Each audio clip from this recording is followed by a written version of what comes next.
Great day, guys. It's Luis again. Ganda, no? Iba na background ko. Lakas maka-podcast. Parang akong ini-interview sa panel. Panel! Anyway, this is the Wizwords, episode 3.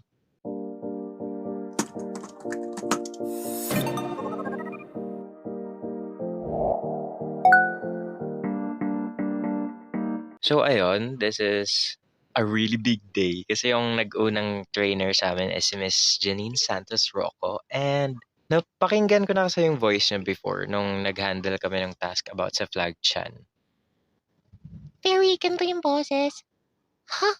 Oh, yung galing. Ginagalingan ni Luis. I do admire kung nasa na siya sa voice industry. So it's really great that she's still down to earth and natuturuan kami kahit na ang dami niya ng nagagawang projects. Pinupunta niya pa rin tong CVAP and going back to where she started. Well, where she started. So the main point about her session is all about voice care. Pang voice lang, hindi pang girls. Ay! Nalungkot ako nung sinabing bawal daw magkape, pero okay lang. Hindi na muna magkakape. Magko-coffee na lang muna ako. Pero ayun daw, sabi okay daw yung mga Salinase, ganun-ganun. Which is nice kasi minsan ang bilis din bumara ng ilong ko.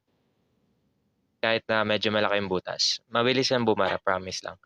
And ayun, it was really for the voice, how to take care of your voice. And doon ko napagtanto na yung boses, although ang ganda siya, pwede mo magamit, pwede taasan, pwede babaan. You also need to take care of it. Kasi yun yung asset mo. Kung wala yun, wala ka. So, parang health lang yan. Yes, go, go, go ka, pero kung patay ka, may magagawa ka ba? So, the same, kung patay ka ba, may boses ka pa. Except kung multo ka, ganyan, magpaparinig ka. O ganun, kung ganun, pwede kang may boses pa rin kahit patay ka na. Sabi nga, 'di ba, our voice is a gift from God and how we use it is our gift back to Him. So, how can we give back if we cannot use our voice anymore, naman?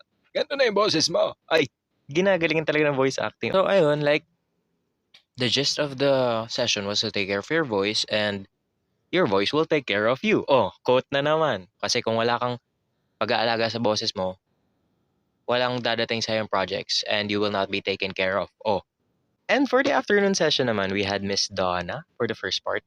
Guest trainer siya. And ano na din kasi, medyo may ganun na tayo. Kasi nakita ko na yung presentation na yan. We were fortunate enough sa CV. Like, last few days ko na lang ata yun sa pag-intern. Pero, yeah, nasama pa rin ako dun sa workshop na yun, which is script writing.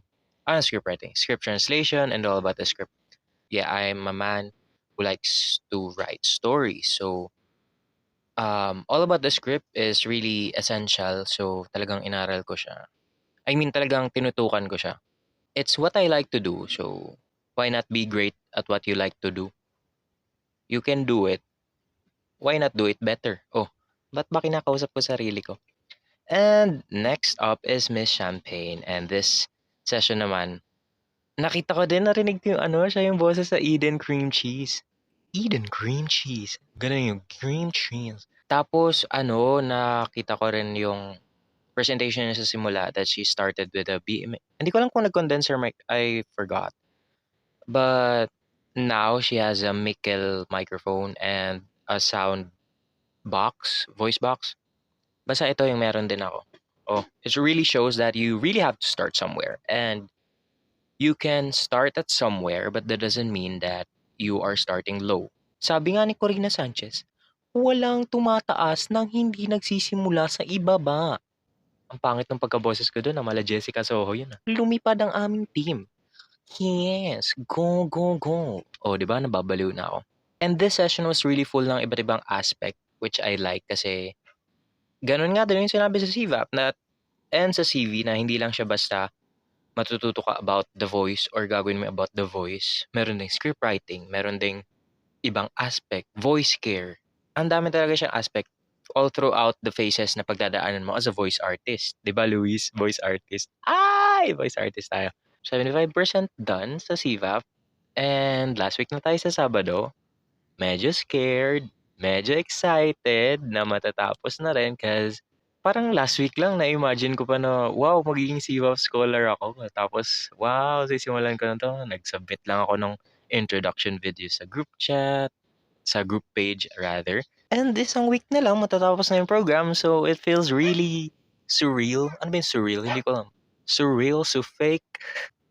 And this moment, not this moment, like the entire moment, it was just a future for me nung nandun pa ako sa CV. And now, I'm in it. I'm in the future. So, I guess I should just go with it and just do the best every day. May isa ka pang araw. May panimbago ka pang araw para gumawa ng maganda. And what matters is you're trying. Katulad nga nung naging stories ni Miss Janine and Miss Cham and Miss Donna. Kasi trainers, they have their own AVP. Like, ano ba sila before CVAP and now that they're in CVAP. And that should inspire you na dati, kung nasan ka ngayon, nandun sila. And hindi sila sumuko. They just kept on trying despite all the challenges, despite kung may failures man, kung bumaba man sila, bumagsak man sila, they still stood up. So that is what you should do. What matters is that you're trying. And that is it. Huwag mo na lang pansinin yung mga nandito. Ngayon ko lang napansin. Pero bye-bye na guys.